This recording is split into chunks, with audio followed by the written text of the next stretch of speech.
Bonjour Anissa Mbida. Bonjour Mathieu, bonjour à tous. On va parler ce matin de batteries. On connaît les batteries portables qui allongent l'autonomie de nos téléphones. De nouveaux modèles arrivent, ils sont ultra puissants. Des modèles avec lesquels on pourra carrément recharger une voiture électrique. Alors, pas complètement, une petite dizaine de kilomètres seulement, mais ça montre quand même Si on est en panne, c'est pas mal. Ça change la vie. Ça montre à quel point la technologie a évolué. C'est simple, les derniers modèles ont aujourd'hui la même puissance que celle de votre prise électrique. Du coup, ils commencent à concurrencer les groupes électrogènes avec l'énorme avantage qu'elles ne font pas de bruit. Donc c'est pratique. Par exemple, quand on est au camping, qu'on doit dormir à côté de ce boucan.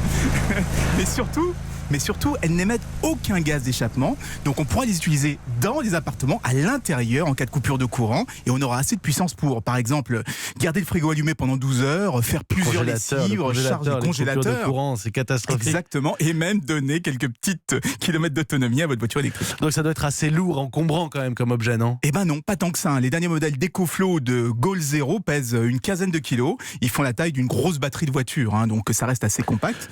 Mais c'est vrai, on a du mal à s'en rendre compte. Mais aujourd'hui, on a fait énormément de progrès dans la capacité et dans la densité des batteries. Et quand on voit tout ce qu'on recharge à longueur de journée, c'est un enjeu primordial. Alors pourquoi est-ce que nos téléphones, Anissé, ont toujours du mal à tenir la journée ? Eh ben tout simplement parce qu'ils sont devenus à la fois très puissants, mais aussi trop plats. Quasiment tous les modèles du marché aujourd'hui font moins de 9 mm d'épaisseur. Il y en a même à 5 ou 6 mm.